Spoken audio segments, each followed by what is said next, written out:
Well, first of all, I would like to say I like that movie, but it's more fun to like things, and so as a principal, I prefer to like movies and not speak badly about them. So this is a movie that I like it, but also a lot of me doesn't like this movie, and so I'm putting on a good face by saying I like it. I think I'm similar. I was like, a lot of it, I was like, where's this going to go? What's going to happen? Didn't go anywhere for me enough where I was like, that was cool. Like, I was expecting some big connection because, like, Olivia Colman's character has all these similarities with all the people on the island, and then nothing happens. Like, who's the lost daughter?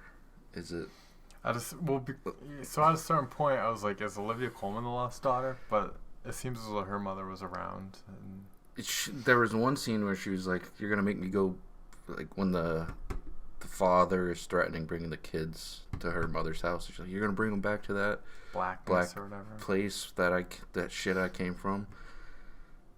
But like, for her to be the lost daughter, I feel like her relationship with her mother would need to be more like part of the story. I mean, you could think of the doll as the lost daughter. It almost seemed as though. So, I don't want to take credit away from the title itself, The Lost Daughter, but there seems to be two lost daughters in a way.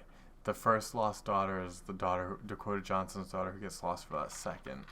And then I guess you could say that her baby doll was the second lost daughter or whatever. It seems like they wrote the movie and then they were like, oh, we're going to give it a title. Oh, we'll just call it The Lost Daughter. That's kind of how they get tied together and stuff. Like, but it didn't seem to necessarily have to carry a supreme weight in the movie. It said it was based on a book in the credits. I've never heard of the book. Never heard of it either, so maybe I'll give it a read.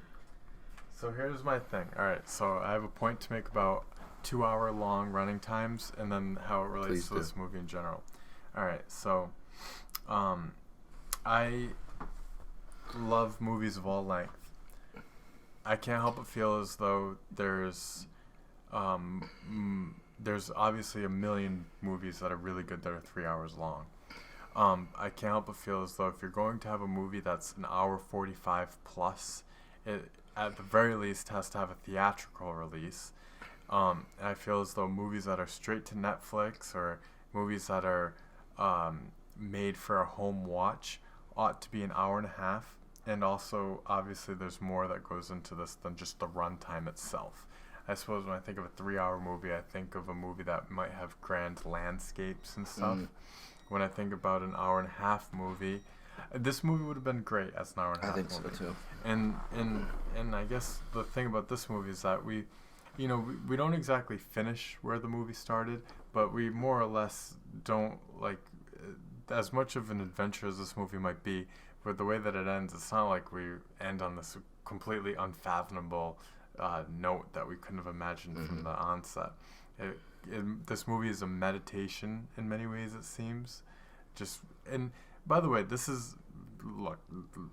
because this is just for us, I'll say this, and if it's not for us, we'll cut this one out. This is what I'm about to say. This movie definitely feels like it's directed by a woman, and it definitely is about being a woman in many ways, you know? I think that I can't help but have a suspicion that any amount of trouble I have with this movie is because I'm a dude and I'm so used to watching movies that are literally for dudes all the time, always, because that's the world we live in. And this movie definitely is like for women, by women, about women. But nevertheless, I don't think it should be 2 hours fucking long. Yeah. No, I agree with, seems like it was made for women. It's like I can't, not even women, but even just mothers at like a higher level. It's like I'm not a mother. I didn't grow up with a distant mother. Like I have no idea what Maggie Gyllenhaal's life is like. Like, was she the lost daughter? Like, was Jake the one that was like the face of the family. I have no fucking idea. But it's funny because at times during this movie, I was maybe 1.5 times during this movie, I thought to myself, I feel like my mom's thought this about me before, but I feel like not being a parent and not being a mother, I have to imagine that a lot of moms feel this way all the time, but they stick through it and they stay with the kids.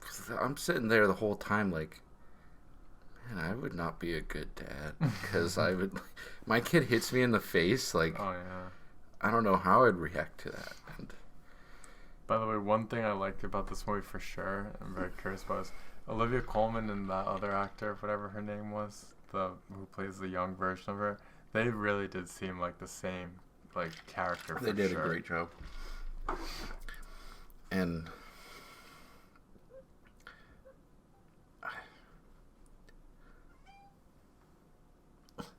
I want to talk about something that I kept picking up, that maybe because I was seeing that and I was anticipating a payoff for it and I didn't get it, that's what detracted for me. But there's so many similarities in so many different cases. Get off of there. The mother's 48. The woman that she meets on the beach, she's 42. I'm not going to remember specifics right now, but 42 came up like in 3 different. Oh, they thought you can't be you. We didn't think you were over 40 or whatever, and then homeboy guesses that she's 40. Yeah. She was. I swear, 42 was brought up 3 separate times in 3 separate occasions. I didn't know why. And I thought there's going to be some weird connection, like, oh, Dakota Johnson's one of the daughters or something like that. There's a certain point where Olivia Colman she says to Callie when they're in that store, I thought this was your first or whatever. Yeah. And it almost seemed like she was accusing her of... Yeah, I didn't get that at all, and it didn't have a payoff. And by the way, I think this is called for because Olivia Colman, and I keep forgetting the younger actor's name who plays the younger version of her. But so they seemed so much like actually the same character. I feel like we see movies all the time where there's a disconnect between the young version and the but Callie and Dakota Johnson really did look like they could be either sisters or mother and daughter. Those actors, especially the way with they're... the age difference. That was her sister, right? Because they referred to her as auntie. I never was clear about the relationship. By the way, it's Jessie Buckley. Jessie Buckley. So I've seen her in one movie before this one, Wild Rose. Dakota Johnson's daughter's name? I don't remember. Regardless, Nina refers to the 42-year-old woman as Auntie Callie. So I guess they're sisters. Also, what's with this is a shitty family, they're bad people. Like, you don't see any of that. Like, you're expecting that they're like mobsters or something. Yeah. But there's no reason why that needs to even be there. Right? I mean, they could just be shitty people, but they made it sound like they were like crime lords. Yeah, I suppose I have 2 explanations. First of all, I didn't read the book. Maybe this is the sort of thing where it's gone into detail in the book, and then it's one of those things that when you're trying to make a movie, you don't have time to include it. But I also think, to the movie's credit, I think that as a character study, I think it's a strong character study, and I also think that the characters are very rich. And so when we have rich characters, I think we can sort of rely on the fact that there's things about them that the makers of the movie know about the characters that we just don't have time to see. And so I don't mind necessarily there being I almost expect when there's strong characters that there's questions that we're going to ask about them afterwards. Like, what do they have going on in their lives that we don't get to see on screen? I don't necessarily hate that we don't get to know what's going on with the family as far as the husband being or whatever. I assume he's a drug dealer of some sort or whatever. By the way, this could be just my own error as an audience member, but I'm tempted to say that this movie is a singular movie. I can't necessarily say I've ever seen anything that's like this before. Granted, I tend to stay away from psychological thrillers because I, get stressed out when I watch it. Seeing that in the descriptor definitely made me think different things were gonna happen. Like, oh, is she going crazy? You asked, like, did she steal the doll on purpose? Like, she gets in the car, she looks in her purse, like, how'd that get there? But she took it. Why the fuck's the doll moving around in the cabinets, and why is she forgetting where she's leaving it? It's like, or someone fucking with her. What about the pine cone? Like, there's no resolution to her getting pelted in the... No way a pine cone falling from a tree is gonna cause a welt on your back like that. Someone chucked it at her. One very strong moment in the movie. By the way, the first 15 to 20 minutes of this movie, I was all in. And one sequence during that beginning portion is when Olivia Colman's just sort of on the beach watching this family, and she writes Nina's name down. Mm-hmm. And I definitely, because I can relate, I suppose. I love the idea, and they do such a good job of putting us in Olivia Colman's shoes, in her mind, and we really are watching this family through her. And I thought that was a strong sequence of just the intercuts between close-ups of Olivia Colman and the wide shots of the family as she's watching them.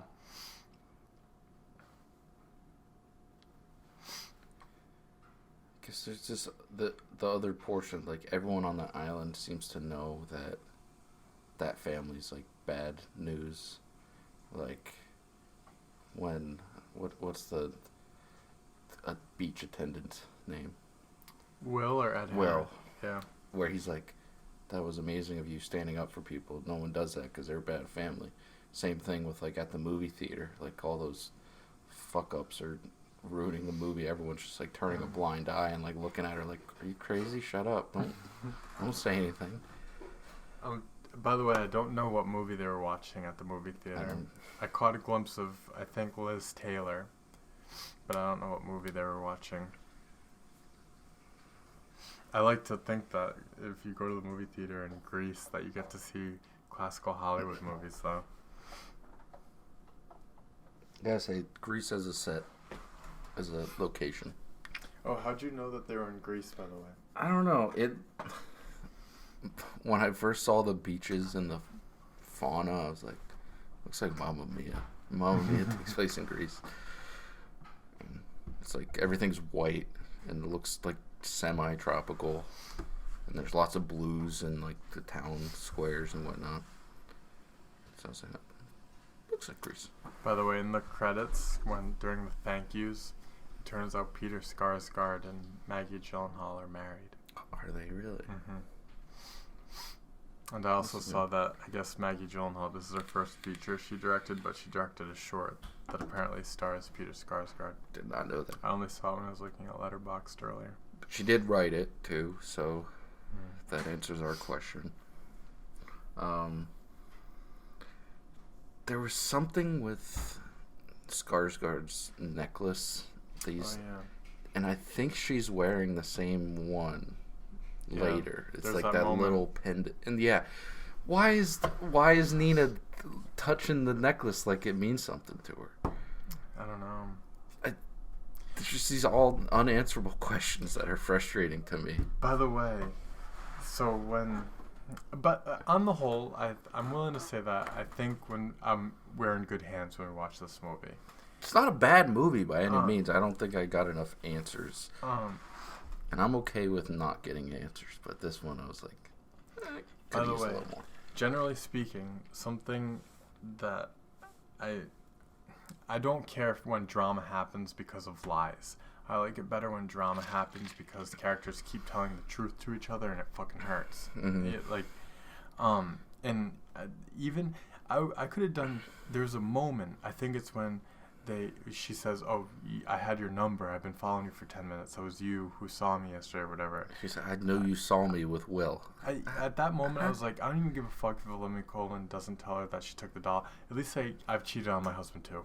I at least wanted her. Yeah. By the way, in a timely fashion, I don't know if you've seen Parallel Mothers yet, but that Parallel Mothers kind of pairs nicely with this. Is that a movie. recent? Yeah, Penelope Cruz is in it.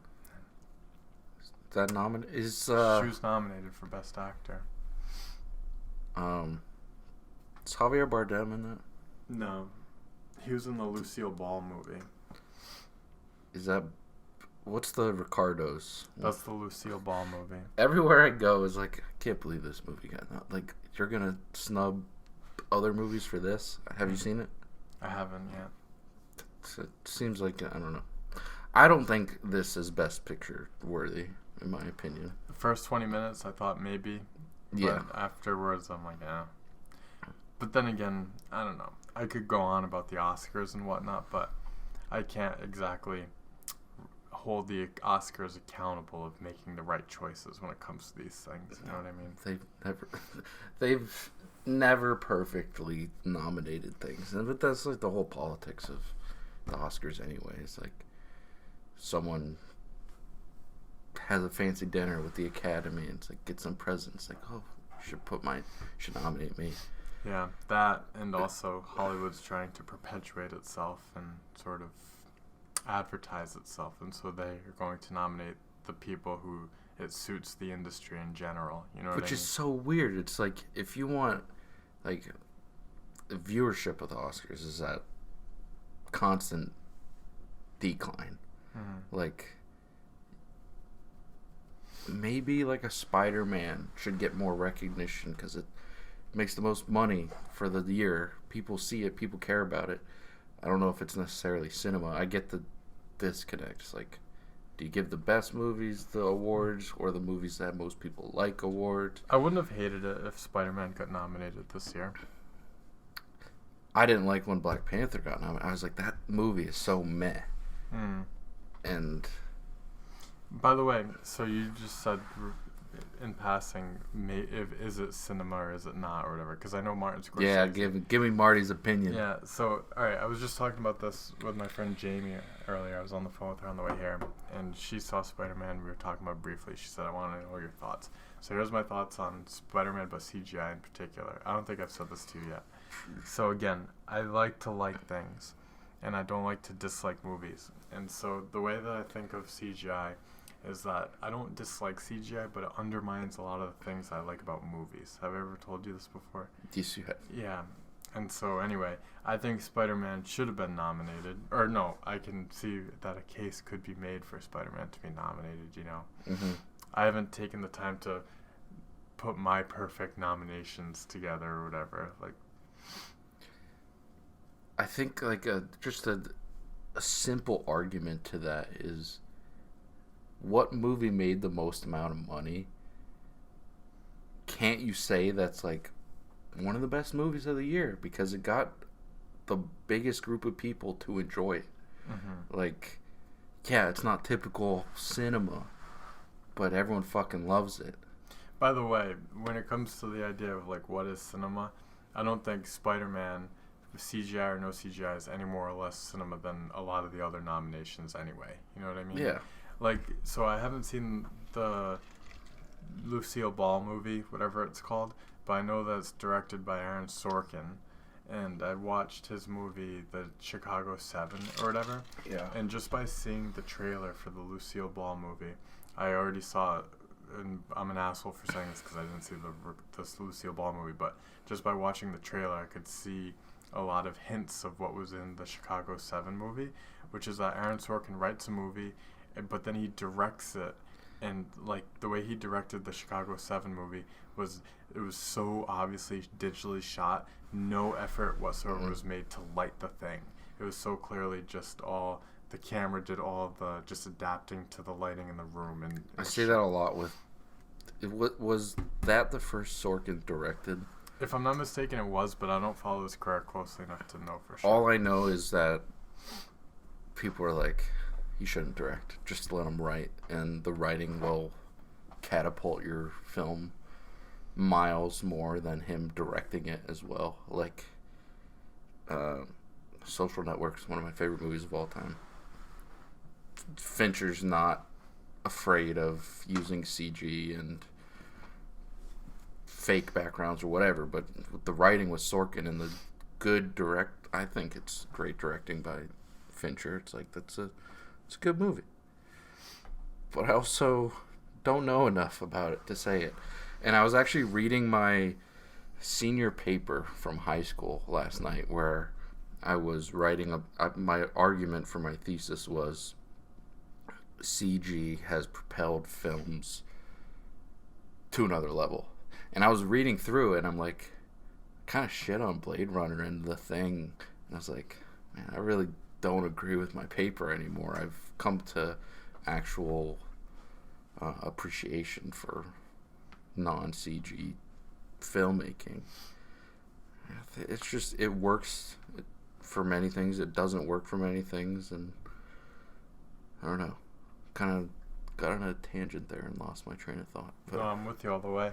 Something that I'm thinking about is there's this one image in the new Spider-Man movie where we see Spider-Man and it's so obviously a computer-generated image of him. And this is me being petty, but like I can't but think of things on the standard of the work that Daniel Day-Lewis does.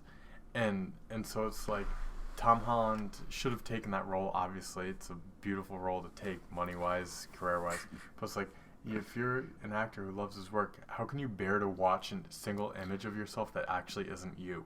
It's like that. Yeah. I can only imagine that it would, at my best or at my worst, it would drive me crazy to watch an image of myself in a role that I played and it's not actually me. Fully CG body. Oh, did I ever tell you that I told this to my students at school about Tom Holland? Did I tell you about Tom Holland, how he's roided up and it sucks? I don't think I told Yes, because he's not going to be suitable for other roles now. Like Olivia Colman can take this role because she looks like a real person. Yeah. You know what I mean? But Tom Holland, if he keeps getting jacked the way he is, he's going to perpetually be in these Mark Wahlberg movies. You know what I mean? Like that he has coming out soon. I think I mentioned to you, he's really only done stinkers other than Spider-Man, other than The Devil All the Time, which I thought was great. Mm-hmm. But that's also got my boy in it. Robbie Patz. That guy. He's gonna be the best Batman. I know. I just know it. I feel it in my bones. So when I saw Jackass last week, I think it was Jackass. The best trailer I've seen so far for Batman was played before that. I remember the first trailer that came out like 2 years ago. I liked that one. And then at some point along the way, I saw a trailer that I watched the fucking trailer for The Northman this morning, by the way. Have you seen it yet? Yeah. Dude, I can't wait. So excited. I feel like this is going well. Do you think? Do you think for first time? Yeah. Do you think my sniffles are loud? Well, we'll get someone to edit that out first. I want you to send this raw to me, please. Okay. I might have to put it in Google Drive and share the link or something. However you gotta do it. Because I think the video it might be recording from the camera, but I'm using this mic on here, so I'm gonna have to match them up. By the way, as one Rewatchables fan to another, I was at school today and the kids in one of the classes were watching Percy Jackson, and Joey Pants is in Percy Jackson. I heard his voice. Is he? Yeah. I heard the voice. Don't remember that. I haven't seen Percy Jackson start to finish, by the way. Bad movie. Don't watch it. They're remaking it as a Disney Plus show. So that I only read the first 2 books, so I'm not like a diehard Percy Jackson fan. And I remember when I saw it in theaters, I was like, that was fine. There's a section of students at the middle school that are obsessed with that author and have read all his series and stuff and are really into it. To be a elementary, middle school, high schooler that's really digging into one author, going through genres and different stories. Oh, that was the best. I read so fucking much. Like the woman that wrote Hunger Games. Mm-hmm. She had a series before that I just no one knew about. I didn't know about it. It's called Gregor the Overlander. I picked up a book in middle school. I was like, that cover looks kind of cool. It's like a kid riding on a giant cockroach. I'll read that. Took me like 3 days. I ran through it, read the whole series. It gets super graphic and like giant rats tearing apart other rats. I was like, this is fucking awesome. And then she came out with Hunger Games. It was pretty brutal, but that I feel like Hunger Games, notwithstanding like Harry Potter, Hunger Games was like the young adult fictions back in like the zeitgeist of like everyone's reading it, adults, kids. I feel like it hasn't happened in a while. Yeah, yeah. By the way, bringing it back to The Lost Daughter. Yeah, I keep getting sidetracked, so No, keep I'm me all on. for it. Keep me on. I'm all for it. Keep me on pace, please. So something that I think that movie, if it doesn't do it well, something that movie is after, is the whole idea of like memory, or at the very least our consciousness of reality. And I think that, relatively speaking, Olivia Colman has it together, but there's certain moments in that movie where we're sort of like, is she going crazy? Or Yeah. in one of those moments that I just remembered is when that bug is on her pillow. It's just sort of a weird moment that we never... Yeah. Like, I don't know. Same with the rotten fruit. I'm like, well, I guess the fruit comes back to the peeling of the fruit. Oh, sure. But yeah. why is there a rotten bowl of fruit? Why is the cicada spitting up on her pillow? I just... Also, how compelling of a moment is it supposed to be when someone rings her doorbell and there's like no one there, seemingly? Was that a complete accident? Are we to think that maybe it was Dakota Johnson knocking? Was it Will? Was it Ed Harris? Like, not enough was there for me to be like, that was an important scene. I forgot about it until you brought it up again. Because I was like, oh shit. I thought like Nina's husband and his goons were gonna like bash down the door or something, be like, you stole my fucking daughter's doll or something stupid. I don't know. But after that ended and nothing came out of it, I was like, okay, even if she is crazy, you're not giving me enough to prove it. Like, yeah, she stole a doll because she had some weird memory of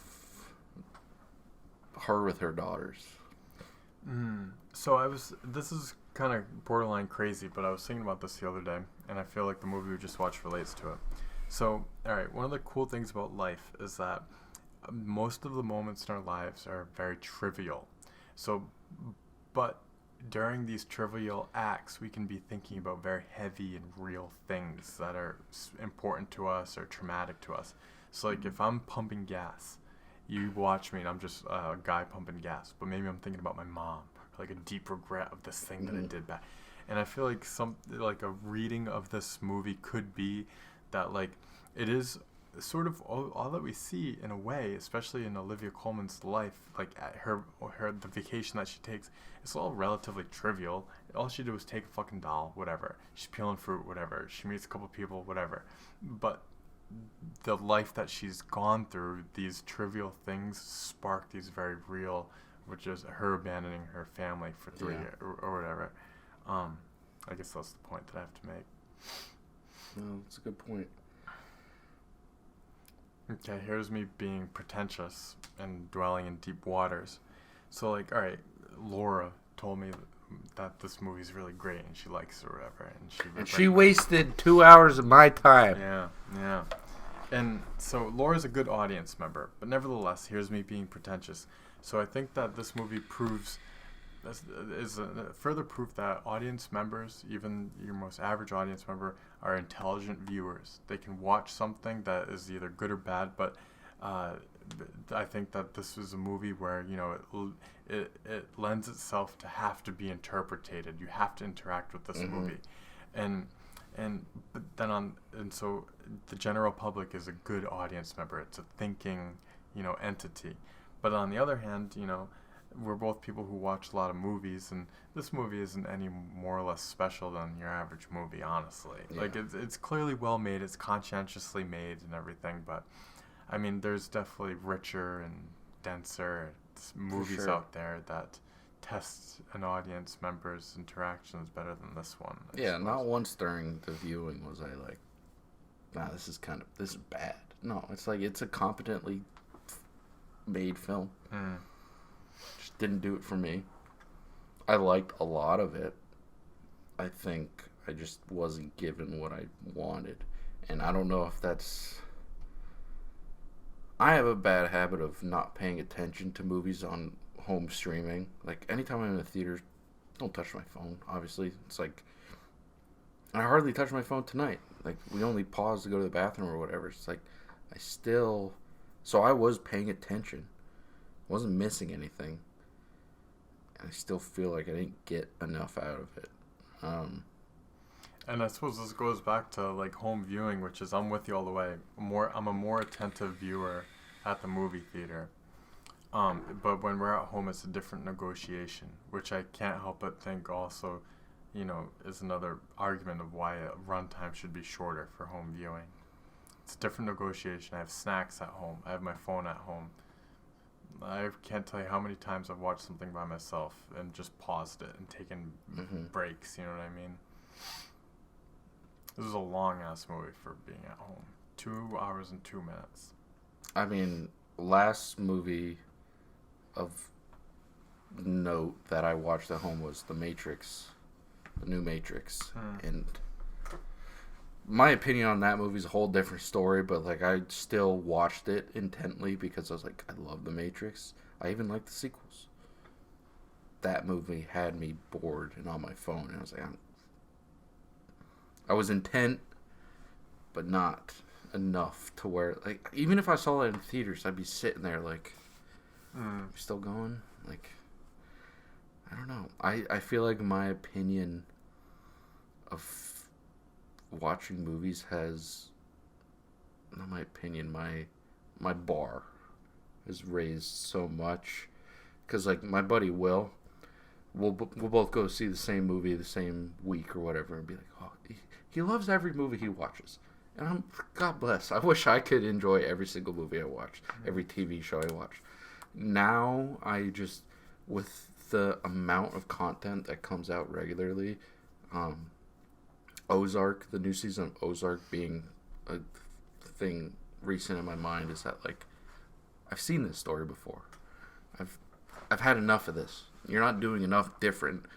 The last episode, I was like, something's going to happen to that character that I know is going to happen. Oh, what happened?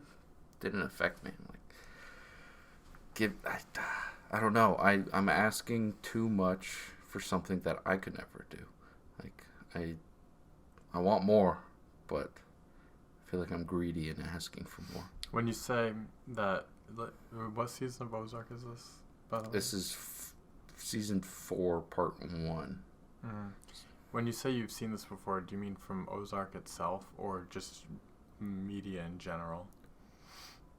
Short answer, Ozark itself. Long answer, media in general. But I think Ozark was like really treading the same waters like over and over again. That's why I think Breaking Bad is like top tier crime. Normal family gets themselves into something fucked up. Like every season's different. Every season elevates, and Ozark's just like it's kind of hit a plateau of, oh, we're gonna interact with another guy. He's gonna pull the same shit. He's gonna threaten us with the same. Oh, we're gonna kill your family. Doesn't kill my family, but some other ancillary characters die. So I'm not part of the world of Ozark. I've never seen it. I haven't been following Season 1, great. And I think they milk shows too much now, I think. Breaking Bad, I feel like they could have made that show 8, 9 seasons if they really kept with it. But they're like, no, we're stopping at 5. We told the story, that's it. Good on you. You don't see an end in sight with Ozark. Because they could stop being affiliated with one cartel, start working with another cartel, get another big bad in there. He fucks stuff up with their family, rinse and repeat. I'm like, I need more. It's almost like after a while they dwell in the territory of a soap opera, because what you're talking about is kind of makes me think of The Walking Dead, where it's like they've completely ditched the core characters. From, Yeah, exactly. I stopped watching that show after season 3, I think. They were in the prison for like 2 seasons, and I'm like, you guys aren't fighting zombies every week. Like, yeah. and they're on their fucking, what, like 9th, 10th season now? All the main characters are gone. Like, when all your main characters die, end your show. You don't need to. I mean, like, even Star Wars is a culprit of that. It's like, well, we gotta keep it going. We gotta keep everyone related somehow. And that's why I think, like, I'm gonna go off on another tangent. So, how long have we been going for? I would guess 40 minutes, 35 minutes. 35. I feel like I'm good if you're good. I'm good. That was good. It was fun. I'm a sleepy boy. Okay. Do you think it's 10? 10:34.